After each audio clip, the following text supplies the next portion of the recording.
은혜 받고자 하는 시편 65편에는 다윗의 시, 인도자를 따라 부르는 노래, 이런 제목이 이제 붙어 있습니다.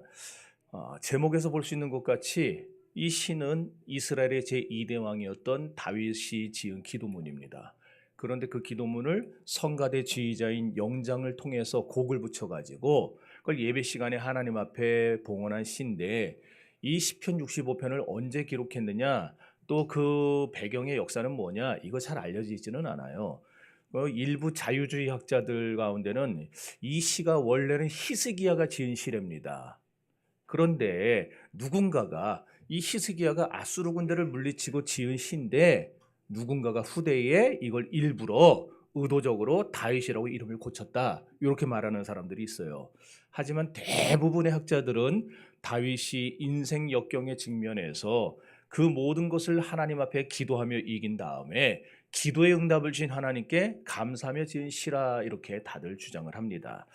그렇습니다. 오늘 본편을 통해서 우리가 알아야 될 것은 우주 삼라만상을 위시로 하여 모든 것을 주관하시는 하나님의 권능과 그 하나님의 섭리와 은총을 찬양하는 시가 바로 시편 65편이라는 사실을 우리가 미리 알고 들어가야 됩니다. 더군다나 이 본편은요, 매주 안식일 날 예배 때 드리는 찬송은 아니었어요. 그럼 아까 분명히 예배 때 드리는 찬송이라고 그랬는데 어느 예배 때 드리는 거냐? 일종의, 쉽게 얘기하면 요즘에 부활절 연합 예배, 뭐 성탄절 연합 예배 이런 거 있잖아요. 그러니까 큰 절기. 그러니까 구약 시대에도 장막절이나 그 다음에 오순절이나 유월절에 이런 절기들이 있잖아요. 그 큰 절기 때 하나님 앞에 이 성가대가 부르는 노래. 그러니까 일주일에 한 번씩 돌아오는 안식일의 예배 때 부르는 찬양도 참 중요할 텐데, 이건 지금 이스라엘의 그 3대 절기 명절에 하나님 앞에 부르는 찬송이니까 얼마나 그 의미가 또 여기 깊겠습니까? 65편에서 이제 우리가 먼저 1절을 읽어볼 텐데, 자, 다 같이 한번 읽어보겠습니다. 시작.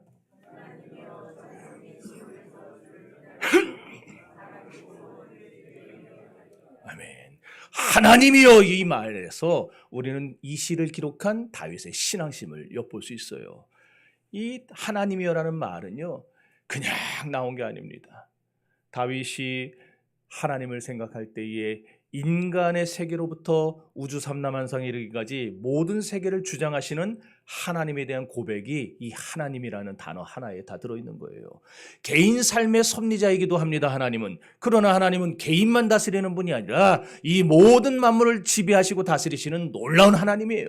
천지의 주제가 되시고 만왕의 왕이 되시며 그리고 만주의 주가 되셔서 모든 것을 지배하는 그 하나님을 나는 누구의 하나님으로 믿는다? 내 하나님으로 믿는다. 이 신앙의 고백이 하나님이여, 이 단어 하나 속에 다 들어있는 거예요. 그러므로 하나님이여라는 말은요, 단순히 기도만 의미하는 것이 아니고 1절로부터 해서 13절에 이르기까지 전체적인 내용, 인간의 세계로부터 시작해서 삼라만상의 세계까지, 나 개인의 문제로부터 시작해서 모든 이 세상 사람들과 모든 피조물을 관할하시고 다스리시는 창조주요 섭리자이신 하나님을 찬양하는 신앙이 바로 시편 65편이다. 이것을 우리가 알 수 있는 겁니다. 그러니 이 단어 하나만 놓고 봐도 다윗의 신앙이 얼마나 심오합니까? 얼마나 깊고 얼마나 높고 얼마나 넓고 얼마나 대단합니까? 오늘 이런 신앙이 오늘 저와 여러분의 신앙이 될 수 있기를 바랍니다. 다윗은 이렇게 대단한 신앙의 사람이었어요. 엘로힘 하나님은 신불신을 막론하고 믿는 자의 하나님만이 아닙니다. 우리는 하나님을 믿는 자만 다스리시는 하나님이라 착각하기 쉬워요. 하나님은요, 믿지 않는 세계도 다스립니다. 하나님은 모든 것을 다 다스리시는 온 우주의 주인이십니다.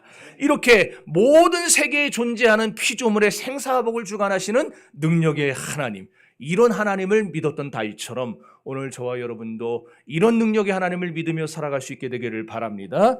여러분, 우리 하나님은요, 신자의 그리고 불신자의 모든 삶 속에서 아주 세세한 부분까지 다 다스리시는 분입니다. 그래서 모든 만물을 보면요, 하나님의 통치가 미치지 못하는 곳이 아무것도 없어요. 심지어 개미들의 행렬을 봐도요, 거기에도 다 질서가 있고 다 법칙이 있어요. 바다의 파도가, 이 태풍이 일어나는 것도 다 하나님의 때에 하나님의 그 계획 속에서 이 바다를 한 번씩 뒤집어 줌으로써 그 안에 있는 플랑크톤들이 다 이게 활성화되고 그 안에 있는 물고기들 먹이기 위해서 하나님이 하시는 일이. 바다에 태풍이 없으면은요 바다도 썩습니다. 썩어요. 근데 한 번씩 난리를 쳐주니까 걔네들이 그렇게 깨끗한 거예요. 여러분 꼭 기억하세요. 모든 만물에 하나님의 능력과 하나님의 역사가 미치지 못하는 곳은 있어요, 없어요? 없습니다. 요걸 믿는 신앙을 우리가 뭐라 부르느냐, 몇 주 전에 제가 가르쳤는데 이걸 전천후 신앙이라 그런다 그랬어요. 전천후 신앙. 우리가 가져야 될 믿음은 이런 전천후 믿음입니다. 이럴 때는 폭곡거리고 저럴 때는 또 확 낙심하고 그런 게 아니고, 이럴 때도 저럴 때도 우리는 언제나 하나님은 나를 통치하시고 하나님 나를 붙들어 주시고 하나님 나를 일으켜 주시고. 그러니까 여러분, 우리가 신앙생활 할 때 어떤 사람은 그래요. 예수 믿고 축복받고 잘 살면 장땡이라. 그런 쪼무레기 신앙이 아니에요. 우리가 믿는 신앙은. 예수 믿고 돈 많이 벌고 건강하고 그 좋죠. 그러나 그게 우리 신앙의 다가 아니라는 거예요. 우리 신앙의 최고 목적이 아니에요. 오늘 우리는요, 신불신을 막론하고 모든 우주 피조물에 일일이 관여하시는 그 능력의 하나님이 내 하나님이라고 믿을 수 있어야 될 것입니다. 이런 신앙의 고백이 오늘 저와 여러분에게 넘쳐나기를 주의 이름으로 축원합니다. 이런 다윗의 믿음에서 오늘 우리가 몇 가지를 살펴볼 건데, 첫 번째로 살펴볼 것은 다윗의 믿음은 하나님을 기도의 응답자로 믿는 믿음이었다는 거예요. 자, 여러분이 기도하시는데 그 기도가 힘이 있으면 좋겠어요? 힘이 없으면 좋겠어요? 당연하죠. 여러분의 기도, 내 기도가 힘이 있으면 좋겠죠. 그런데 내 기도가 힘이 있으려면요, 선결되는 조건이 하나 있어요. 선결 조건이 뭐냐? 내 기도는 반드시 응답된다. 요 믿음이 있어요. 요게. 이 믿음이 없이 기도하는 거는요, 예전에 그런 책이 있었어요. 우리의 기도 대부분은 하늘나라에서 쓰레기 취급을 받습니다라고 하는 책이 있었어요. 기독교 서점 가보면 있어요. 여러분, 하나님이 내게 역사하신다는 믿음도 없고 하나님이 반드시 나를 구원하신다는 믿음도 없고, 그냥 될 대로 되라는 식으로 해서 되면 다행이고 안 되면 관두고, 그 따위로 하는 기도, 그건 힘이 없어요. 하나님이 반드시 응답하신다는 믿음을 가지시기를 바랍니다. 그래서 오늘 2절에 이 말이 나오는 거예요. 얼마나 기가 막힌지 몰라요. 2절.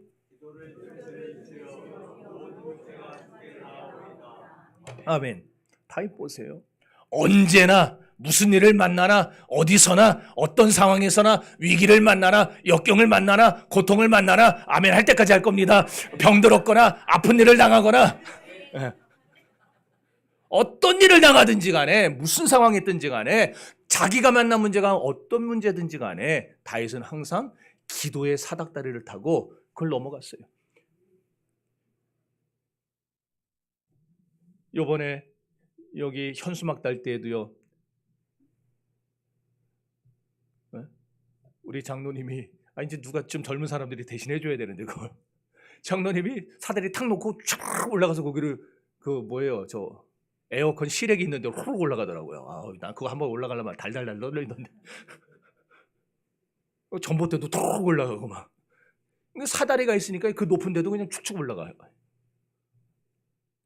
우리도요, 우리 신앙생활에 사닥다리가 있으면은요, 우리 앞에 담장이 찾아오고 장애물이 찾아와도 그걸 넘을 수가 있는 거예요.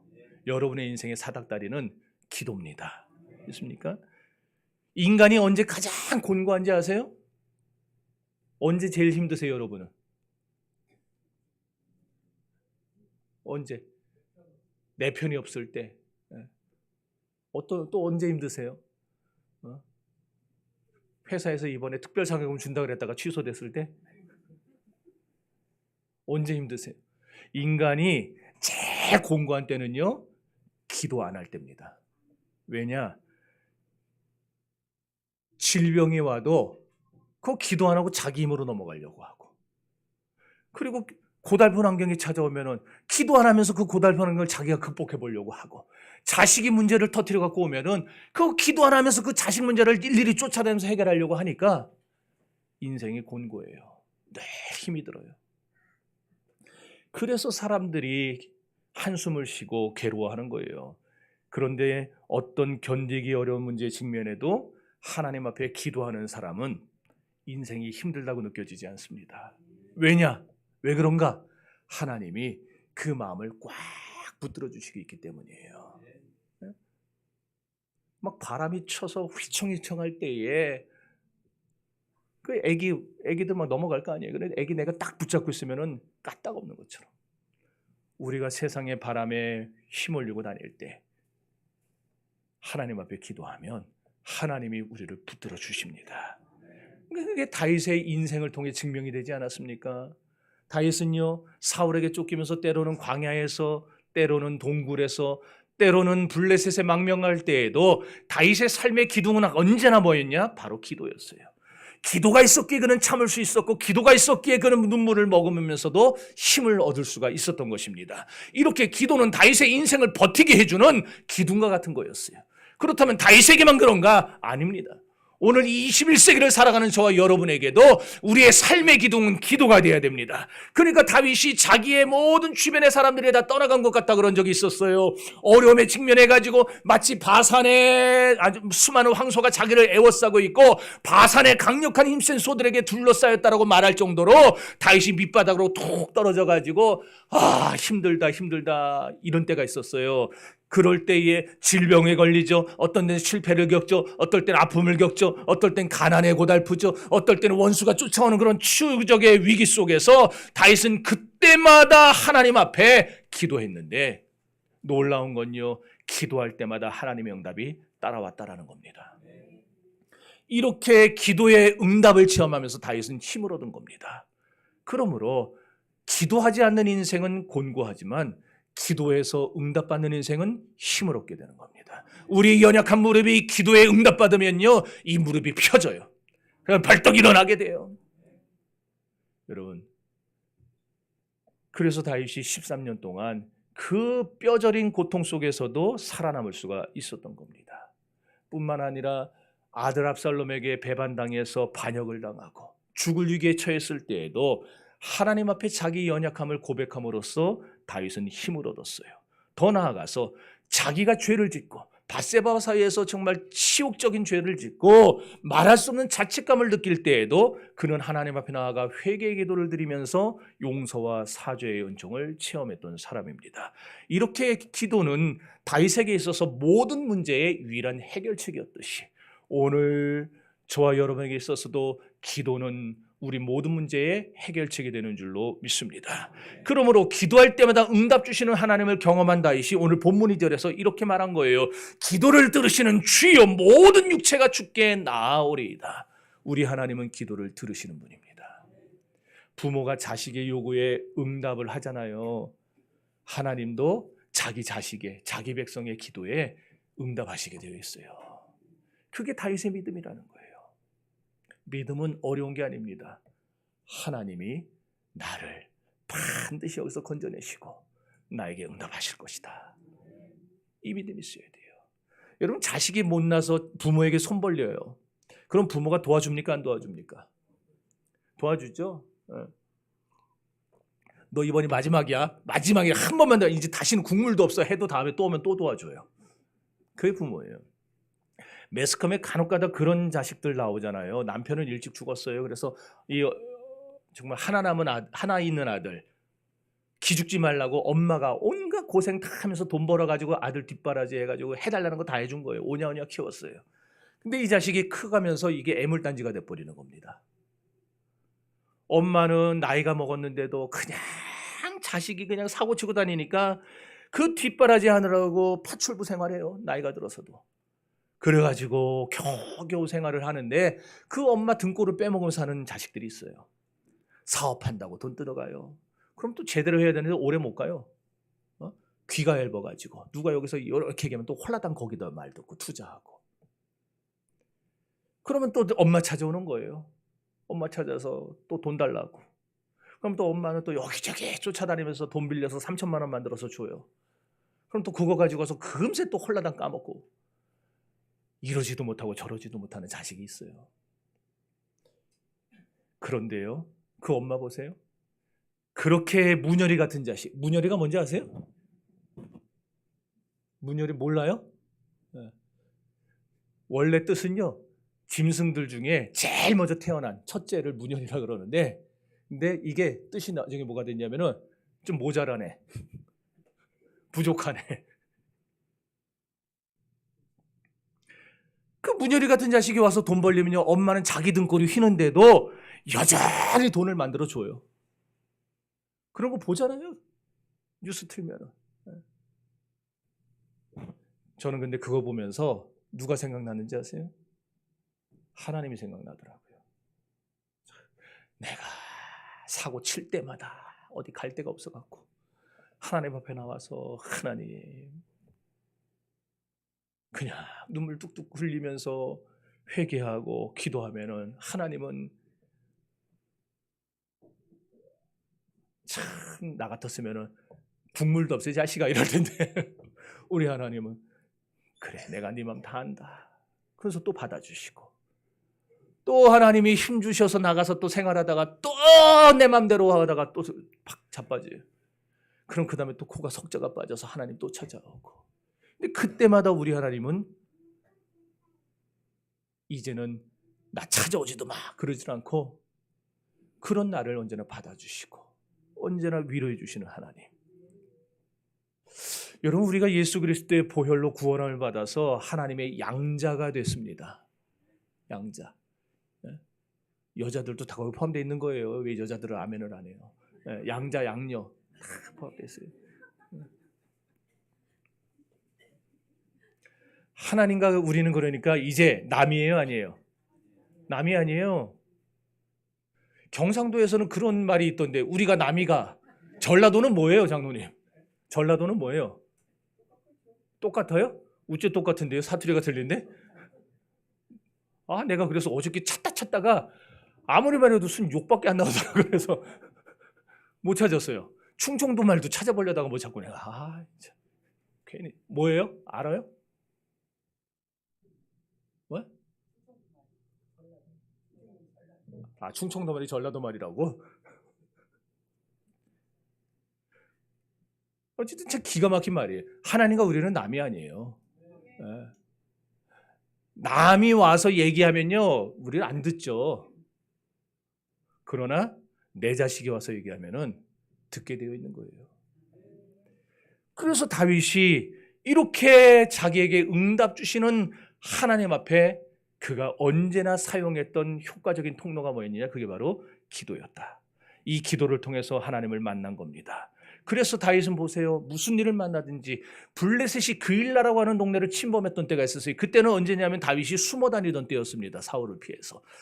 아이, 지금 자기의 모습을 드러내봤자 좋을 게 하나도 없어요. 그냥 꼼짝 말고 숨어 있어야 되는 때입니다. 그런데 자기의 동족 그일라가, 더군다나 그일라는요, 유다 지파도 아니에요. 베냐민 지파 사람들이지. 그런데 그 원수 같은 사울의 지파를 구원하기 위해서 다윗이 하나님 앞에 기도합니다. 하나님, 제가 올라가서 그일라 사람들을 도와서 싸워야 될까요? 말아야 될까요? 다윗은요, 힘 있다고 전쟁에 나가지 않았어요. 600명이 나를 따라다니고 있다고, 한번 해볼 만하다고 그러고 막 나가질 않았어요. 언제나 무슨 일을 하든 하나님 앞에 먼저 기도합니다. 하나님, 내가 해야 될까요? 말아야 될까요? 하나님, 내가 가야 될까요? 말아야 될까요? 하나님, 내가 유학을 가야 될까요? 말아야 될까요? 하나님, 내가 결혼을 해야 될까요? 말아야 될까요? 다 하나님께 물었어요. 그러니까 하나님이 말씀하시잖아요. 네가 그일라로 가서 그들을 구원하리라.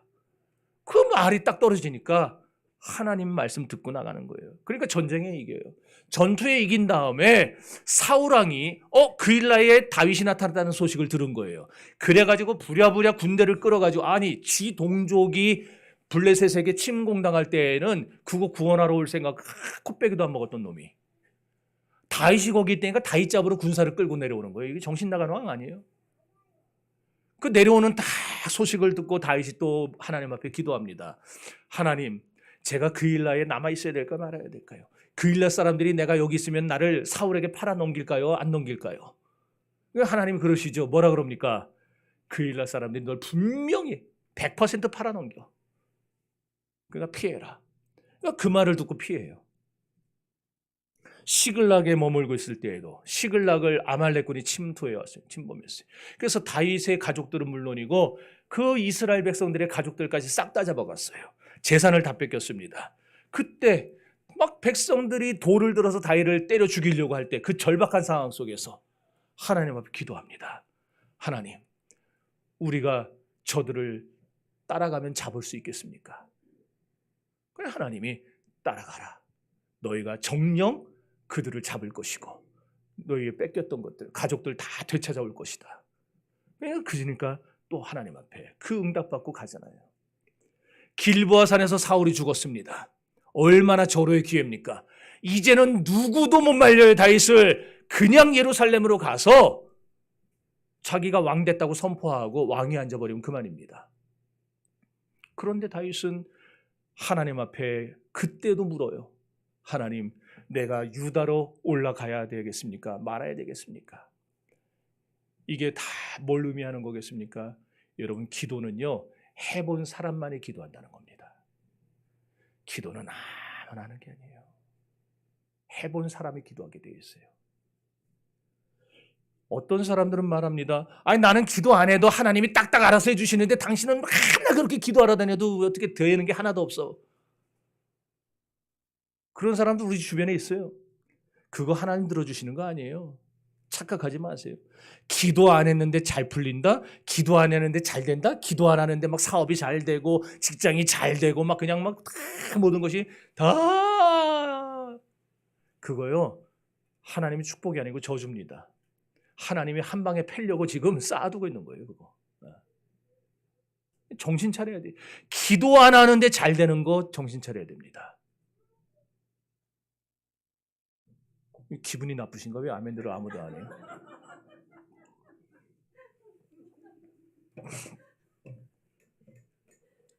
제가 요즘에 더 목마르고 더 갈급한 게 있어요. 교인들이 예배 끝나면은 그런 말씀하시는 분들이 있어요. 목사님 은혜 받았습니다. 전에도 은혜 받았는데 오늘은 더 많이 받았습니다. 그래요. 그럼 들으면 제 마음이 좋을까요? 안 좋을까요? 아니에요. 제 마음이 부담이 생겨요. 내가 두렵습니다. 그래서 그 말을 들으면 제 마음속에 무슨 생각이 드느냐면은 내가 골방에 더 들어가야 되겠다. 내가 기도의 골방에 더 들어가고 말씀의 골방에 더 들어가야 되겠다. 그래서 저들을 배불리 먹여야지. 예? 저 지금은 은혜 받았다고 막 그러는 사람이 못 먹어봐요. 그러면은 언젠가 앙 이럴 거 아니에요. 내가 은혜 받았다 그럴 때마다 내가 더 해야 되겠구나. 더 해야 되겠구나. 그런 생각을 드는 거예요. 기도의 고지를 점령해 본 사람. 여러분, 우리나라 6.25 때 저 화살머리 고지나 이런데 백마 고지. 그런데 거기 점령하려고 얼마나 많이 바뀌었습니까? 이 괴뢰군하고 우리 국군하고. 그냥 하룻밤에도 기록해 보면은 한 10대 번 바뀐 적이 있더라고요. 하룻밤 사이에. 그 정도로 치열했어요. 그거 왜 그렇게 뺏어요, 그거? 야트막한 동산인데 그거 왜 그렇게 뺏어요? 엄청나게 거길 선점하는 게 유리하다는 걸 아니까. 그걸 딱 선점해 놓으면 저기서 적군이 어떻게 움직이는지가 다 보여요.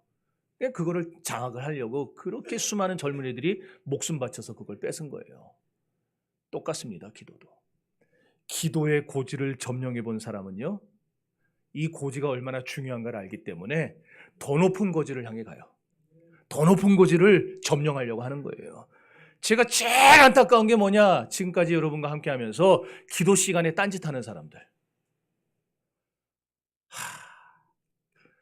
가만히 있다가 꼭 기도할 때 화장실 가고, 기도할 때 물 마시러 가고, 기도할 때 핸드폰 들여다보고. 아니, 왜 핸드폰? 제가 그래서 우리 여기다가 그걸 달까 그래요. 전파방에. 핸드폰 아이들 못 들여다보게 아주. 아니, 왜 딴 시간 잔뜩 있는데 왜 기도할 때 이거를 들여다보고 앉았냐고, 이거를. 그리고 문자는 왜 해요? 도대체 누구한테 하는 거예요, 문자는? 어?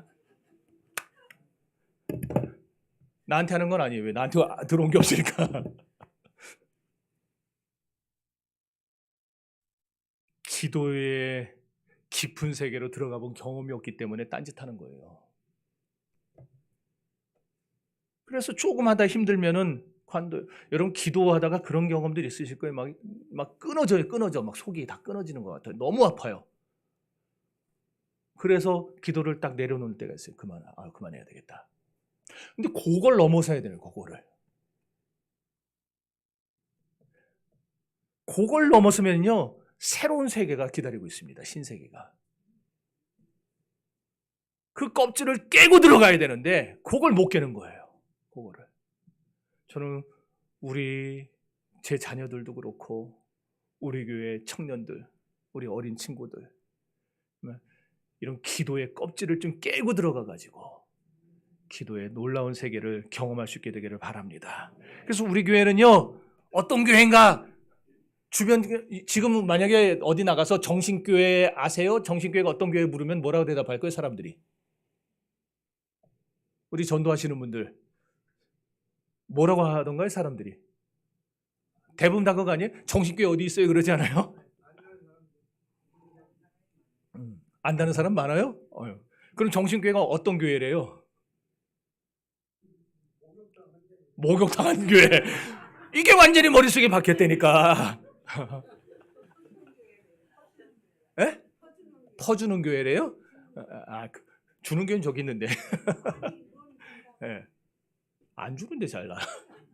여러분, 앞으로 우리 교회가 사람들한테 목욕당한 교회, 퍼주는 교회 그런 거보다 어떤 교회로 인식돼야 되냐면은 정신교회는 기도하는 교회야. 이 소리 들어야 됩니다. 할렐루야. 네. 기도하는 교회가 돼요. 기도하는 교회.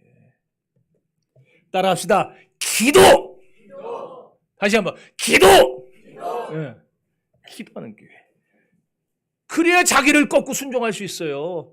기도 안 하면은요, 내 욕심이 살아있어요. 내 자아가 살아있어요. 그래서 뭘 하려고 할 때도 항상 내 생각이 내 우선이에요. 내가 우선이에요. 근데 기도하면 하나님이 꺾어놔요. 그걸 다. 꺾어놔서 어제까지만 해도 그냥 내가 이렇게 하려고 그랬는데 오늘 되면은요, 그런 생각이 사라지고 주님 뜻대로 하십시오. 그러게 돼요. 기도하는 교회가 되면 시험도 사라집니다. 왜 교회마다 시험이 드느냐? 기도 안에서 그래요. 그래서 우리 교회는 기도하는 교회로 소문나기를 바랍니다. 두 번째로 다윗의 믿음은 하나님을 구원자로 믿는 믿음이었어요. 자, 5절 읽어봅니다.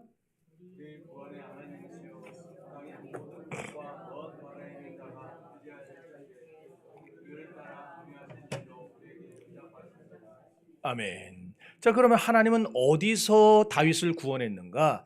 하나님은 무엇에서 우리를 구원하시는가? 죄에서 구원하세요. 3절 보니까 죄악이 나를 이겼사오니 우리의 허물을 주께서 사시리하다. 여기 허물이란 말은 전에 개역성경은 죄가라는 말로 번역이 됐었어요. 그러니까 죄라는 말이 두 번 나오는 거예요. 하나님이 우리를 어디서 구원하시느냐? 우리의 죄에서. 근데 여기 보면은 여기 죄가 나를 이겼다 그랬어요. 죄가 이겼다는 말은 뭐냐면은 압도했다는 말이에요. 여러분, 강호동이하고 우리 태인이하고 씨름하면은 벌써 딱 들어서면은 압도적이죠, 강호동이가. 그런 거예요. 죄가 나를 이겼사오니 이 말은 죄가 벌써 나를 압도했어요. 보는 순간에 질려버리잖아요. 그럼 힘 쫙 빠지고 싸울 의지도 없어지고, 그럼 그다음부터 어떻게 되는 거예요? 강호동이가 태인이 목덜미 딱 잡아갖고 이리 끌고 가고 저리 끌고 가고 막 이러는 거 아니에요. 그거예요. 죄가 나를 압도하면은요, 정신 못 차려요. 왜 못 차려요? 죄 짓느라고 못 차려요. 맨날 죄 짓는 자리 끌고 다니니까. 거기 가서 죄 짓게 하고 또 끌고 가서 여기 가서 죄 짓게 하고 이렇게 끌려다니면서 죄를 밥 먹듯이 짓고 있으니까 그 상황 되니까 그 심령이 얼마나 곤고하겠어요. 얼마나 허약해졌겠어요. 얼마나 괴롭겠어요. 영적인 속사람이 무너져가지고 일어나지를 못하고 그냥 발발발발 대고 있죠. 여러분, 그러니까 다윗도 보세요. 죄 많이 졌죠? 다윗도. 여러분, 우리가 죄를 이겨야지 죄가 우리를 이기도록 놔두면 안 됩니다. 우리 정신교회 성도들 이번 한 주간 동안도 세상에 나가서 살 때에 죄가 여러분을 이기지 못하게 하시기 바랍니다. 죄가 나를 이겼다는 말은 내가 죄에 끌려다니는 노예가 됐다는 말이에요. 그렇지만은 이런 우리에게 너무나 놀라운 소식이 하나 있죠. 이렇게 비참하게 죄의 노예가 돼서 이리저리 끌려다니던 다윗, 이런 나지만 하나님은 이런 나에게 찾아오셔서 주님의 은혜를 부어주셔서 우리의 모든 죄를 사해 주신 줄 믿으시기를 바랍니다. 여기 그래서 우리의 허물을, 우리의 죄가를 주께서 사하시리다, 사한다 그랬잖아요. 사한다는 말은요, 카파르라는 말이에요. 카파르. 덮는다는 게, 제가 자주 했죠? 덮어버리면 덮어버리면 안 보이잖아요.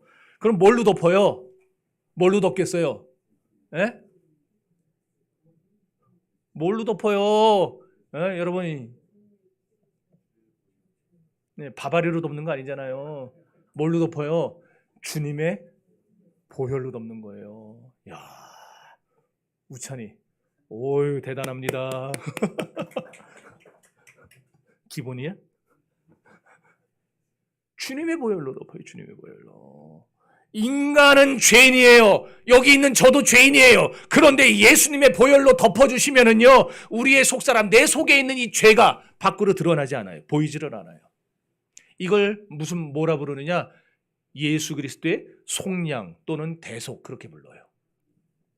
밧세바와 간음죄를 범했어요. 그걸 숨기기 위해서 우리아를 또 죽이는 살인죄를 범했어요. 그런 죄인인 다윗이 하나님 앞에 회개하니까 하나님은 즉각적으로 용서해 주셨어요. 여러분, 죄 지면 좀 두들겨 패야 되는 거 아닙니까? 다시는 못 짓게. 그런데 하나님은요, 이 파렴치한 가정 파괴범 다윗이 죄를 토설하니까 그 죄를 다 회개할 때 덮어버리시는 거예요. 덮어버리세요. 왜 그럴까? 죄가 있는데 왜 그 죄를 하나님이 사하시고 용서해 주시는가? 하나님의 본성에는요, 죄는 미워해서 징치하시는 공의의 속성도 있지만, 그러나 죄인이 회개하면 사람은 용서하세요. 사람은 사랑해 주세요. 그래서 용서하시는 그 사랑이 주님에게 또 있기 때문에 더 중요한 건 뭐냐? 하나님의 용서의 사랑이 우리가 지은 그 어떤 죄보다 한량없이 큽니다. 여러분이 지은 죄가 우주만큼 큰다 하더라도 우리 하나님은 그것보다 좀 더 커요. 주님의 사랑이. 꽤 덮어버리는 거예요. 그래서 용서받지 못할 죄는 없어요. 어떤 죄를 지어도 용서받을 수 있는 겁니다. 이걸 뭐라 부르느냐? 우리가 죄가 있는데도 그 죄를 용서하시는 하나님의 사랑, 그걸 우리에게 베풀어 주시는 것을 우리가 은혜라고 부르는데, 이 은혜는 값을 받고 주는 거예요? 값없이 주는 거예요? 값없이 주시는 거예요. 그래서 죄를 용서받으려는 노력이 전혀 필요 없어요. 그냥 다 주세요. 공짜로 다 주세요. 그걸 깨닫는 사람들이 오늘 우리가 부른 찬송가 310장을 부르는 겁니다. 아, 하나님의 은혜로 이 쓸데없는 자 왜 구속하여 주는지 난 알 수 없도다. 내가 믿고 참 의지함은 내 모든 형편 아시는 주님. 그 다음에 뭐예요?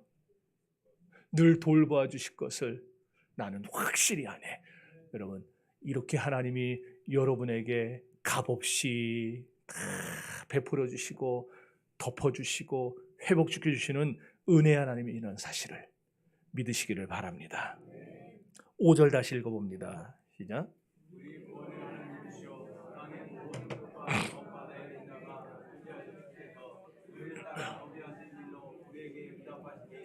아멘.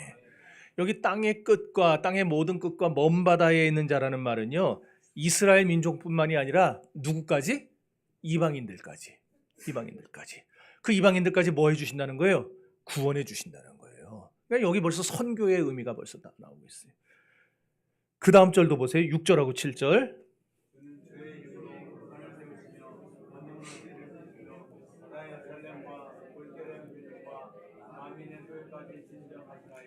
아멘. 만민의 소유. 하나님은 온 세계의 구원자가 되신다는 거예요. 온 세계의 구원자.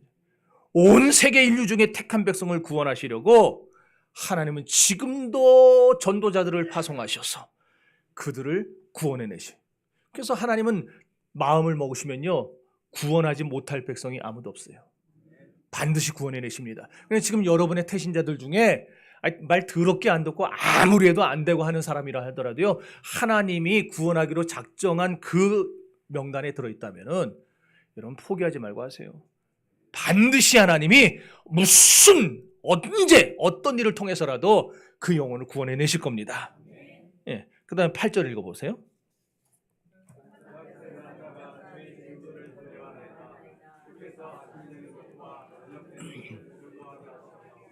아멘. 여기 땅끝에 사는 자 아까 뭐라 그랬어요? 이방인이라 그랬죠. 아침이 되는 것은 동쪽이고 저녁 되는 것은 서쪽을 말하는데 결국 다 동쪽과 서쪽에 뭘 말하느냐? 하나님을 모르는 자들을 말하는 거예요. 그러니까 이렇게 하나님을 모르던 자들이 주님의 기적적 징조를 발견하고는 하나님의 한량한 은혜를 체험하게 될 것이다. 그걸 말하고 있어요. 지금은 예수님을 몰라도 주님의 때가 되면은 다 하나님의 놀라운 역사를 통해서 주님을 만나러 나오게 될 것입니다. 믿습니까? 예. 그래서 이런 구원에 감격한 성도들은 어떤 어려움과 역경을 만나도 다시 일어설 수 있는 거예요. 왜? 하나님이 주님의 백성에게 힘 주시는 분이시니까. 자, 세 번째로 다윗의 믿음은 어떤 믿음이냐? 하나님을 복의 근원으로 믿는 믿음이었어요. 여러분, 하나님이 축복의 근원이라는 사실을 믿으십니까? 믿으십니까? 여기 젊은 사람들 믿으세요? 네. 믿는 사람들은요, 돈을 의지하지 않습니다. 명예 의지하지 않습니다. 권력 의지하지 않습니다. 오직 하나님만 의지하며 사는 줄 믿습니다. 자, 9절과 10절이 바로 그 얘기예요. 시작.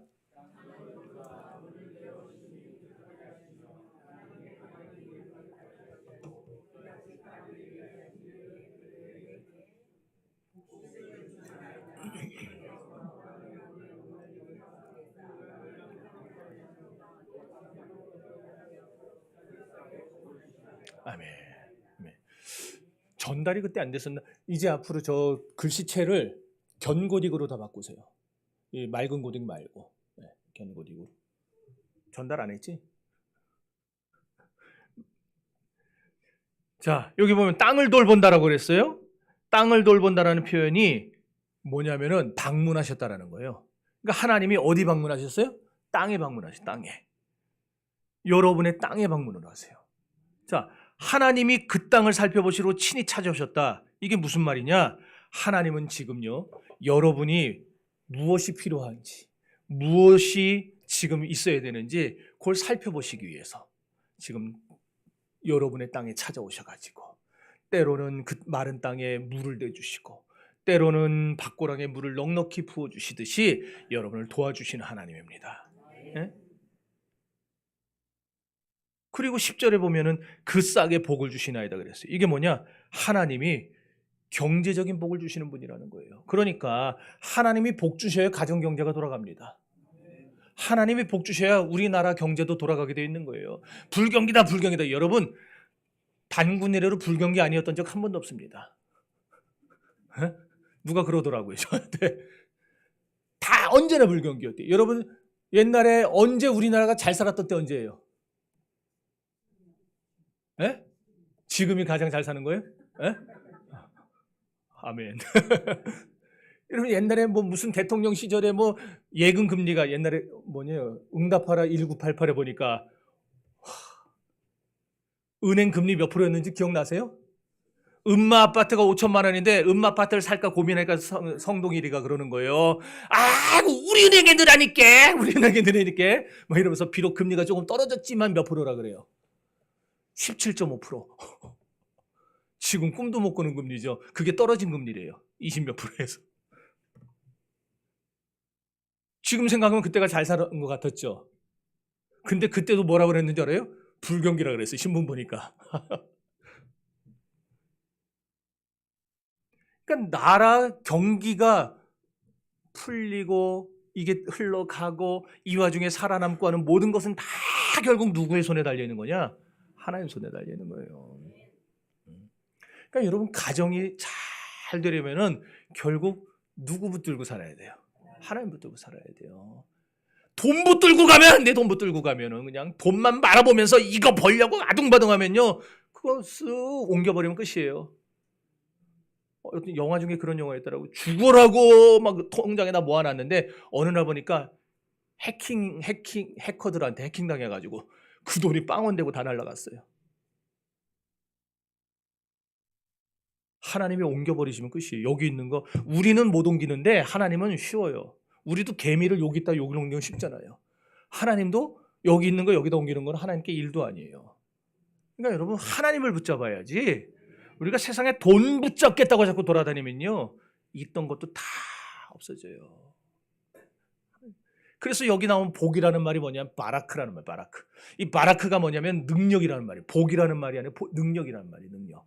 그러니까 우리는 뭘 붙잡아야 돼? 복 받으려면 뭘 붙잡은 거야? 능력이 하나님 붙잡으라는 거예요. 능력이 하나님. 그럼 하나님이 여러분에게 물질을 주실 겁니다. 하나님이 우리가 하나님 붙잡으면 건강 주실 겁니다. 하나님을 붙잡으면 우리에게 자녀의 축복을 주실 겁니다. 그렇게 될 수 있고 그렇게 만들어갈 수 있는 능력이 누구에게 있다? 하나님께 있다.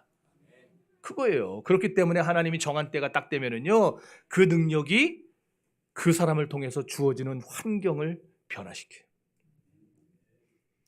이렇게 하나님이 모든 것을 다 복주시고 만들어 간다는 사실. 지금 여러분을 그렇게 해주시려고 여러분의 땅에 임하셨어요. 임하셨어요. 그러니 그 임하신 하나님을 잡아야지. 엉뚱한 잡으면 되겠냐고요.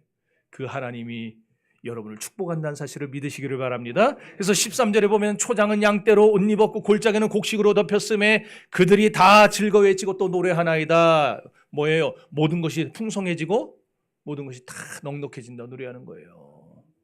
불경기에도 잘 되는 사람이 있습니다. 어려울 때도 일어나는 사람이 있고 죽을 병 걸렸어도 살아난 사람이 있어요. 여러분이 그런 주인공들 되시기를 바랍니다. 이런 은혜를 받은 사람은요, 누가 뭐라고 해도요, 날마다 하나님께 나아가게 되어 있어요. 하나님께. 따라합시다. 하나님은 기도의 응답자다. 하나님은 구원의 역사를 이루신다. 하나님은 빨랑빨랑 따라하세요. 하나님은 축복의 근원이 되신다. 시간 없는데 자꾸 느리게 하지 마시고 이 세 가지를 믿으면 어떤 신앙이 되느냐? 4절 읽어봅니다.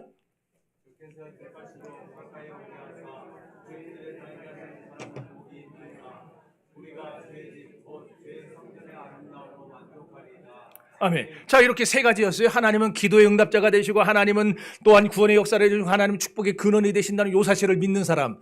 그 믿는 사람은 주님의 어디에 거해요? 주의 어디 거한다 그랬어요?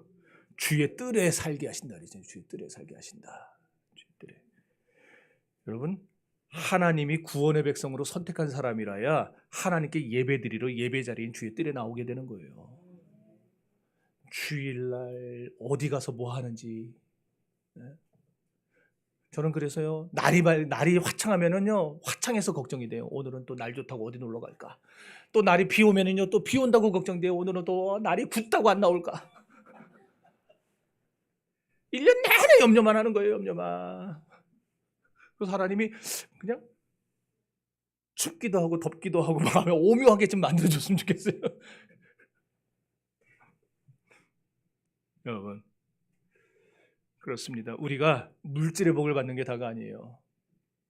그보다 더 큰 복은 주님의 뜰에 들어와서 하나님을 예배하는 사람, 하나님께 경배를 드리는 사람이 진정 복된 사람입니다. 그러니까 여러분 지금 어디 있어요? 여러분이 지금 주님의 뜰에 와 있잖아요. 지금. 그러니까 여러분이 복된 자인 줄 믿으시기를 바랍니다. 그래서 우리가 다 문제를 갖고 살아가요. 문제 없는 사람은 없어요. 애도 문제가 있어요. 애들도.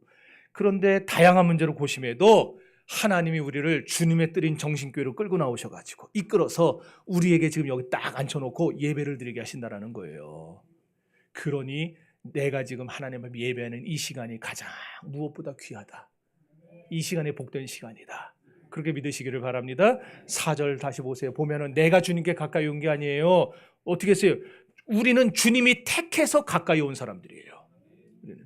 그런데 주님이 택해서 온 우리는 어떤 사람? 복받은 사람. 복받은 사람. 그러니까 여러분, 내가 지금 돈은 없어도 여러분은 어떤 사람이에요? 복받은 사람이에요. 여러분이 지금 병은 걸렸어도 어떤 사람이에요? 복받은 사람이에요. 믿습니까? 자, 이제 1절 읽어봅시다. 그럼 마칩시다. 1절.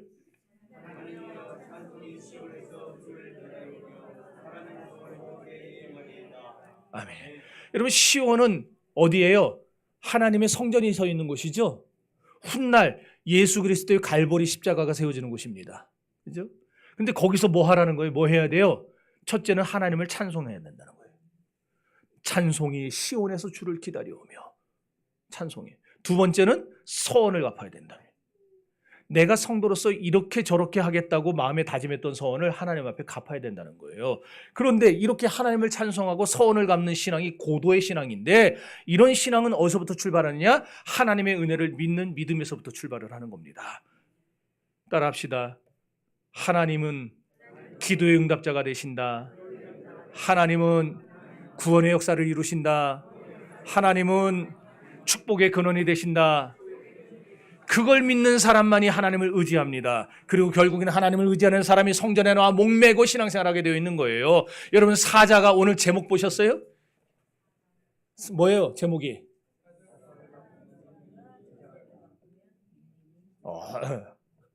제목 기가 막히지 않습니까? 저는 제목을 어디서 뽑는 줄 알아요?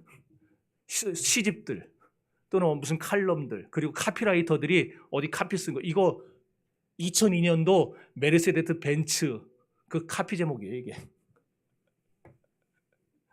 2002년도에 나왔던 거. 그거를 지금 22년 만에 써먹는 거. 22년 만에. 언젠간 써먹겠지 하고 다 저장을 해놔요. 갈 때마다 서점 가면은요, 시집 있는 데 가서 시집 다 뒤져갖고 제목만 막 다 적어놔요. 막.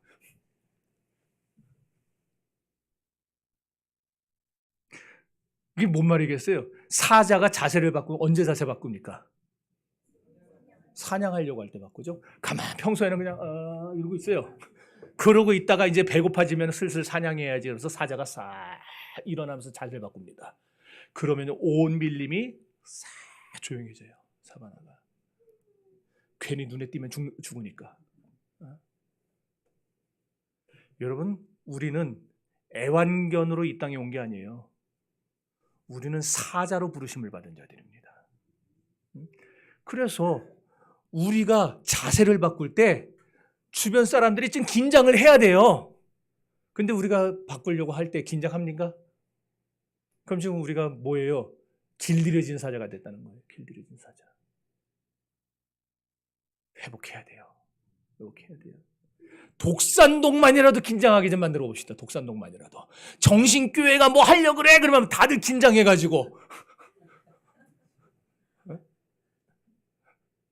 웃기는 얘기죠. 꿈 같은 얘기고. 근데 그런 교회들이 있잖아요. 각 랜드마크 같이. 그 교회들이 뭐 처음부터 큰 교회가 됐어요? 아니에요. 그 교회들도 다 조그만 교회에서부터 시작을 했어요. 그런데 하나님이 쓰시니까 그렇게 되잖아요. 금천구를 우리가 지금 긴장하게 만들어 봅시다. 나아가서. 이번에 정신교회가 뭘 한다 그러는데, 그러면 다들 그냥 막 새파랗게 질리고, 여기 요 앞에 무당집 있었던 거, 점집 있었던 거, 여러분은 어떻게 생각하는지 모르지만 저는 제가 기도해서 없었다고 믿어요. 저는. 맨날 그 앞에 왔다 갔다 하면서 그랬거든요. 보면서 그 안에 한번 이렇게 보면서 하나님이 확 무너지게 해주세요. 확 무너지게 해주세요. 집이 무너졌어야 되는데 그냥 그러면 사람 죽을까 봐 하나님이 걔만 싹장 나가게 하더라고요. 우리 교회 주변에 무당이 있고 우리 교회 주변에 뭐 희한한 이단들이 있고, 이거 우리의 수치입니다. 우리의 수치.